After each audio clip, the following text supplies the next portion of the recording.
वन्दे मातरम् वन्दे मातरम् सुजलां सुफलां मलयज शीतलां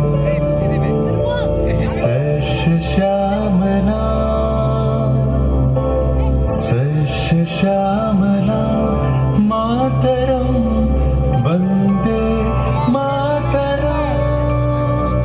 1908 সালের 11ই আগস্ট কিংসফোর্ডে বন্দে মাতরম বলার দোষে যে বালককে বেত মারার হুকুম দিলেন ব্রিটিশ সরকার, তারই পক্ষে দাঁড়িয়ে ক্ষুদিরাম বসু ও প্রফুল্ল চাকি সাহেবের ফিটন গাড়ি লক্ষ্য করে বোমা চালালেন মুজফ্ফরপুরে। সাহেব নিহত হলেন না, তবু নাবালক ক্ষুদিরামকে ফাঁসির হুকুম দেয়া হলো। জননী গুলহ তুলে বক্ষে শান্তনবাস দেহ তুলে চোখে কাঁদিছে তব চরণ তলে ৩০ কোটি নরনারী।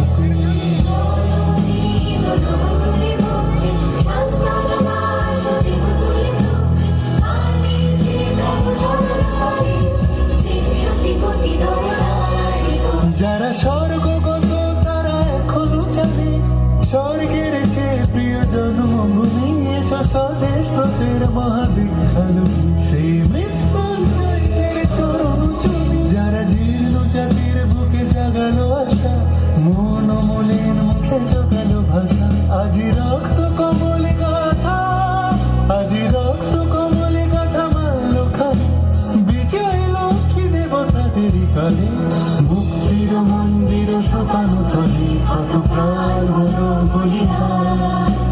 লেখা আছে অশ্রু জলে লেখা আছে অশ্রু জলে। 9 সেপ্টেম্বর 1915 ইংরেজদের সঙ্গে সম্মুখ সমরের স্বাধীনতা ছিনিয়ে নিতে অস্ত্র আনার পরিকল্পনা করেন যতীন্দ্রনাথ মুখোপাধ্যায়। বালেশ্বরে সঙ্গীদের নিয়ে জাহাজ থেকে সেই অস্ত্র নামাতে গেলে ইংরেজ বাহিনী তাদের ঘিরে ফেলে। বুড়িবালমের তীরে লড়াই বাঁধে বিরাট ইংরেজ বাহিনী বনাম বাঘা যতীন ও তার 4 সতীর্থদের। এককালে শুধু ভোজালি হাতে যিনি বাঘ মেরেছিলেন, সেই বীর সেদিন লুটিয়ে পড়লেন।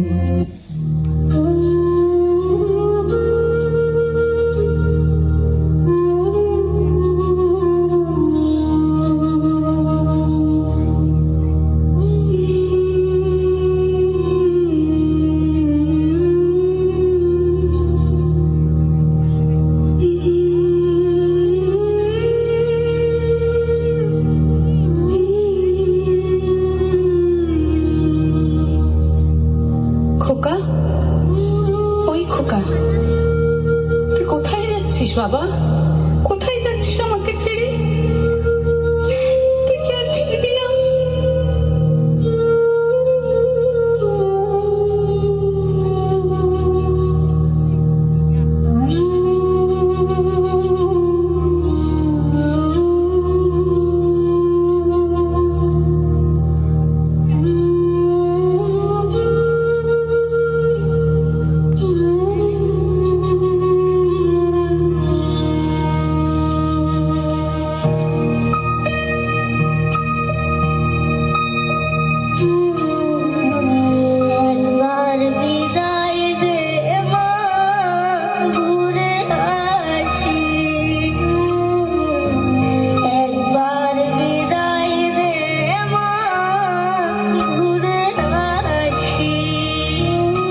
তাঁর 65 জন শিষ্য মিলে পরিকল্পনা করে চট্টগ্রামে ব্রিটিশ পুলিশের অস্ত্রাগার লুট করেন এবং তারপরে লুকিয়ে আশ্রয় নেন জালালাবাদ পাহাড়ে।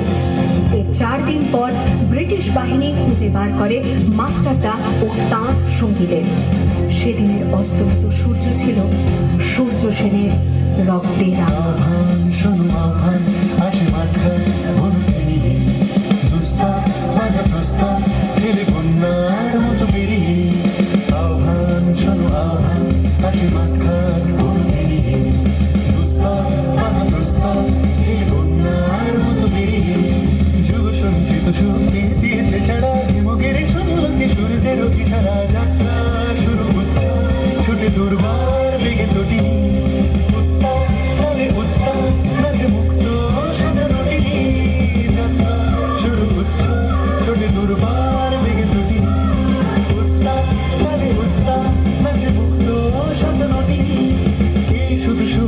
নবপ্রাণী জেগেছে রণসাজে সেজেছে অধিকার অর্জনে। এই শুধু সুপ্ত যে নবপ্রাণী জেগেছে রণসাজে সেজেছে অধিকার।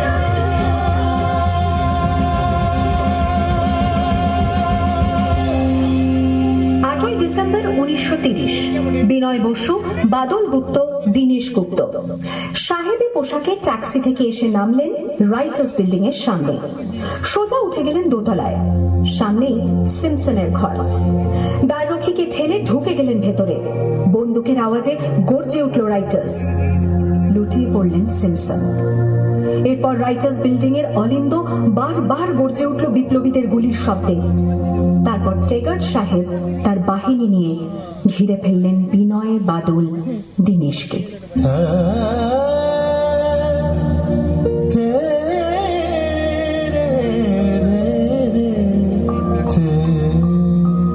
দুর্গমুখীর কান্তার মরুদুস্তর পারাবার লঙ্ঘিতে হবে রাত্রি নিশীতে যাত্রীরা হুঁশিয়ার। 24 সেপ্টেম্বর 1932 মাস্টারদা সূর্য সেনের মন্ত্রে দীক্ষিত প্রীতিলতা ওয়াডেদার 15 জন সশস্ত্র বিপ্লবীকে নিয়ে পাহাড়তলি ইউরোপিয়ান ক্লাব আক্রমণ করে আগুন ধরিয়ে দিলেন। ভারতীয় ইতিহাসের স্বাভিমানী মহারানীদের মতো নিজের আত্মমর্যাদা অক্ষুণ্ণ রাখতে সেদিন প্রীতিলতা ওয়াডেদার পটাশিয়াম সায়ানাইড খেয়েছিলেন ব্রিটিশ পুলিশদের সামনে।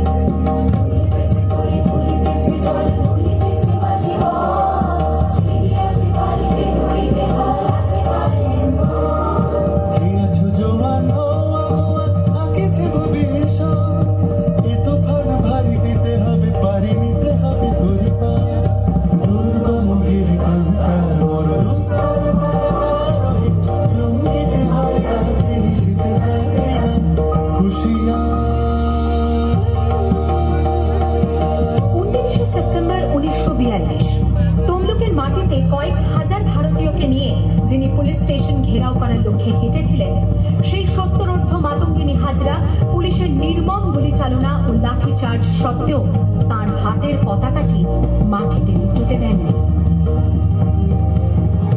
আর ঠিক তার পরের বছর 1943-এর 30শে ডিসেম্বর জাপান সরকারের অধীনে থাকা আন্দামান দ্বীপ সেদিন হস্তান্তর করা হলো ইন্ডিয়ান ন্যাশনাল আর্মিকে। পোর্ট ব্লেয়ারের মাঠে তিরঙ্গা পতাকা তুললেন সুভাষচন্দ্র। এটাই স্বাধীন ভারতের মাটিতে প্রথম তেরঙ্গা ঝান্ডা। আইএনএর commander in chief Subhash Chandra Bose হলেন ভারত, যাকে স্বীকৃতি দিয়েছিল 18টি দেশ।